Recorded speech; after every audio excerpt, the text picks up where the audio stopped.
Hi, my name is Jody, and I am an entrepreneur and leader with AVON. I am the owner of AVON Fun and the founder of the Glamour Circle with AVON. I am doing this video today because a lot of people have asked me how have I built my customer base over the years. And I think this is so important because I talk about how important your customer base is, because without your customer base, you don't have a business. So one of the things that I did is that I had a full-time job at the time, and I would have a 15-minute window from the time I dropped my kids to school to the time that I had to be at work, and I would walk a street in my neighborhood, and I would drop books to everybody's mailbox on that one street. Now, I would never do more books than I would follow up or make phone calls, because without follow-up, people won't call you. Even if they want to order something, they still won't call you. So that's really important that you do the follow-up. So I would pick a street, and then I would turn around and look them up on Canada 411.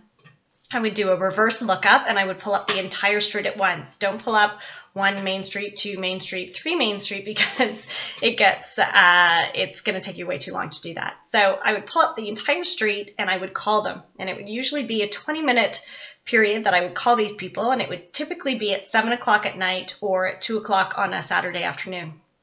And I would call them, and I would say, "Hey there, it's Jody from AVON. A couple days ago, I left a book in your mailbox and was just wondering if you'd like to keep receiving them."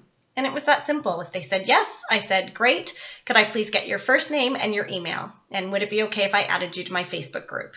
And that is how I quite literally created a whole database of over 100 customers. So the question that I get after that I've told this story is, did you have any trouble with anyone, or how did people respond when they said no? And the reality is that AVON is a brand of its own. So a lot of the diehard fans or people who have been looking for books are really quite receptive to it. There are people who will say no, and that's okay. You just say thank you so much, bye-bye. I've had people who I've asked for somebody's wife, and they said, "I'm sorry, my wife is deceased." And so you say, "I'm so sorry, thank you for your time." Other situations that have occurred for me is the only time I've ever been yelled at has been on a Super Bowl Sunday, and I made the calls on that day, and I won't do that again because I didn't realize Super Bowl Sunday wasn't big for me, but it's big for other people. And then I've had people say, "Hey, how did you get my number?" And I've just simply said, "I looked you up on Canada 411. And so you just need to be honest with these people. Now, also too, if they do say no, sometimes no means I don't have enough information. So if somebody does say no, you don't always have to say thank you so much, goodbye. You could say something as simple as, "May I please ask you when the last time you saw an AVON brochure was?" Because somebody may have seen one 20 years ago, in which case our products have changed quite substantially. So, just have the conversation, because if you come from a place that's sincere and you do just want to share the information as opposed to, "I want to sell you stuff, I want to sell you stuff." And that's why when I do make these calls, I don't ask for an order either. I don't call to say, "Hey, I left you a book, would you like to order anything?" Because that's not my intent. And again, this is just something that has worked for me personally that I wanted to share with you guys. It may not work for everybody, and you just have to know what you're willing to do. Now, if you are looking to increase your database, there's an author on Amazon.com.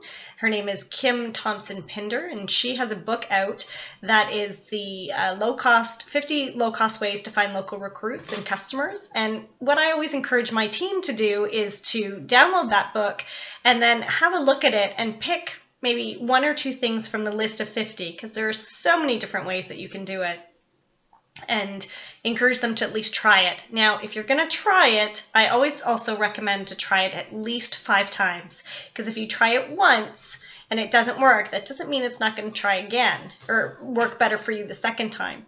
So an example of that would be doing phone calls like I do. If you were doing the phone call, maybe one street you get 1 person. But the next street that you call, you could get 9 people who want books. So it's really about persistence and consistency.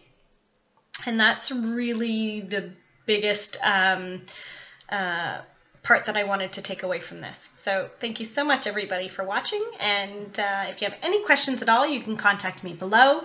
If you are interested in joining my team, you can reach me at avonfun@live.ca. Thanks so much, and bye for now.